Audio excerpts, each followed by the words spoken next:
Comprendre. Nous allons lire, je crois, à partir du verset 1er pour comprendre ce que la Bible nous dit au verset 11. Que vous soyez dans l'ignorance.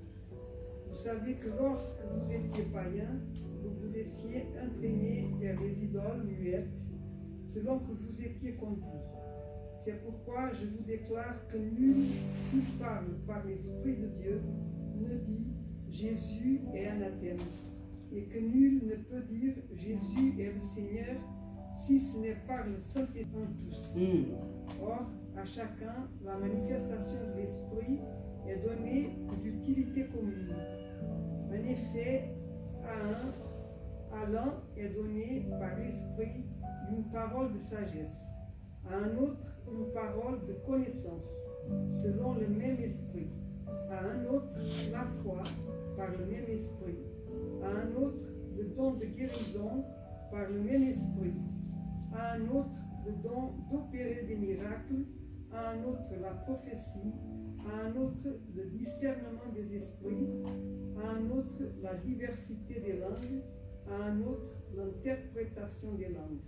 Un seul et même esprit opère toutes ces choses, les distribuant à chacun en particulier comme il veut. Amen. Amen. Vous voyez ce que le Saint-Esprit peut faire? C'est à partir du premier verset que nous venons de lire. C'est le Saint-Esprit qui distribue les dons. C'est le Saint-Esprit, c'est un même esprit, c'est le même esprit. Voilà pourquoi vous allez voir, il y a beaucoup de personnes qui ont des dons. Des dons de prophétie. Souvent, c'est des dons de famille. Il y a des familles, quand la Bible parle, il y a des familles qui ont ces dons-là. Mais vous allez voir, comme il ne prie pas, le diable vient et dévie. Maintenant, la source devient, ce n'est plus le Saint-Esprit, mais la source devient le mauvais esprit. Il faut savoir que les féticheurs aussi prophétisent. Les marabouts aussi prophétisent. Ils disent des choses vraies. Alléluia. Ils disent des choses vraies, mais c'est la source qui diffère. C'est la source. Et il faut savoir que dans cette source-là, l'autre source-là, ils ajoutent toujours un petit quelque chose. C'est-à-dire, ils tordent toujours. Souvenez-vous, lorsque le serpent est venu parler à Ève, il a ajouté un mot. Est-ce que Dieu a réellement, alléluia, a réellement dit? Et c'est le réellement qui a semé les doutes en Ève. Alléluia. Jésus-Christ est notre Pâques. Jésus-Christ est le pain de vie. C'est-à-dire le pain de vie que nous mangeons, le pain de Jésus-Christ, il n'y a pas de grumeaux, il n'y a pas de pierres, il n'y a pas.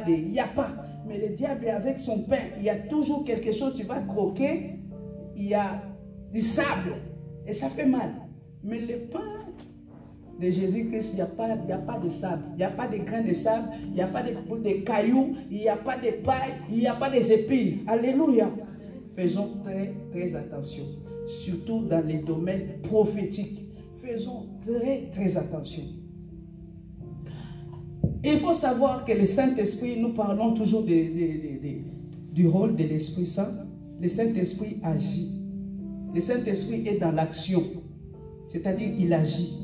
Et nous allons lire dans Jean chapitre 14, verset 26. Là, actuellement, à l'église, c'est le Saint-Esprit qui agit.